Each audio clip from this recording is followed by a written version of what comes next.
An is an lína tá Judy-Meg ní Chinnéide ó Raidió na Lifa. A Judy-Meg fáte rascadí near a fan? Gurmíle Darren. A Judy-Meg bhú tú Gradam ag an Irish Podcast Awards le Janie. An féideat dús a insean dom faoid a chlár ceiliúradh na mBan a chuir tú I láthair a bhuaigh an Gradam seo? Kinsa, well, is tsraith seo a bhí dírithe bhná éachtacha I réimse éagsúla. So bhí téime le a bhaint le gach agran agus ingach chlór insítar scéal slódrach bhí bhean éannach ní bhean ó éan a rinne éacht sa star agus cluster in sin agalah parsanta le mrá a bhfuil baint acu leis na réimsí céine sa látá aniuan.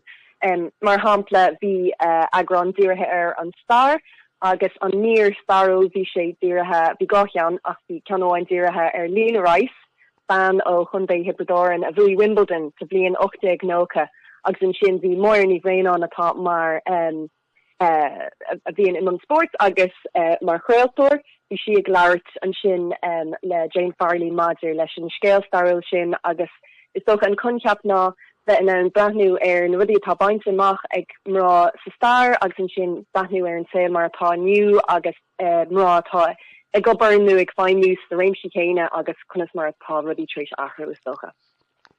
Níos am mar bhór tú an deis brathnú go fálaach for mé riomfos maidin na nniu just óir clig ó hin ó Linda ní Gréfa ó TG Cahar per pressrátas tá srá acu ag tosú ar TG Cahar go le faoi mná freisin mná éireach, you know.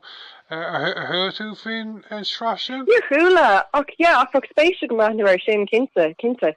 Dínta chun rud ag bhfuil fáis scéalta mrá agus Skelton mar sa star ag tacht chun cín níos mó mar bhí tréimhse ann is socha nuair nach ólas agan ar na scéalta sin agus bhí siad pleis chuthir látaíomh agus dúir na bhar ar nói ach is das an rud é an sin pleis an star sin a bhí beidir ceuta rudbug a chur chun cín so ínta chun rud é sin.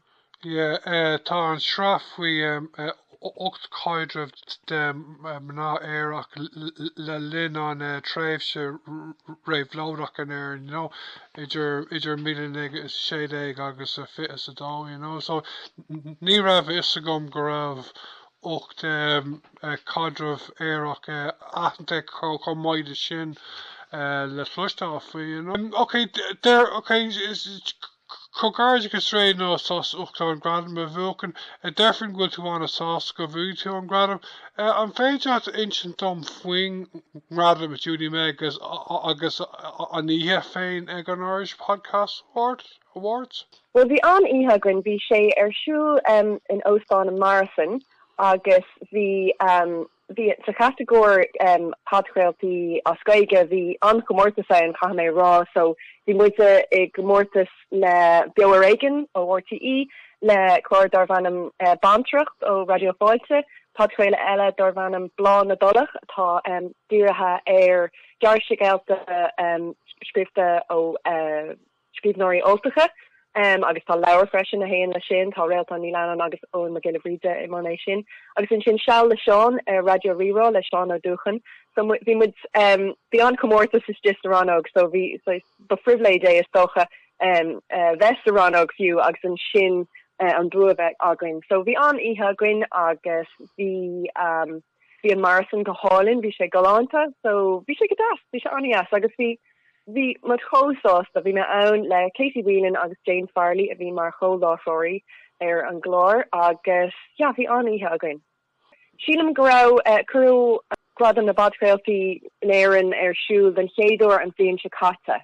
So is tócha gur bééis sin an chéad bliain a bhí ann an bhíonn se caite agus so seo an dar bliain. So bhí raidió na Lifa páirteach an bhíonn se caite bhór muid roiint anam nachán freisin an bblion sicata agus an bblion sicata bhór Bhuaigh an dua. So tá sé nua golóir stocha in éireann sílim go raibh Gradam na Phodchraoltí sa bhreatain agus gur bé an grúpa céine a bhíon á rachtáil inis in éireann freisin. So sin mar hiigim sé.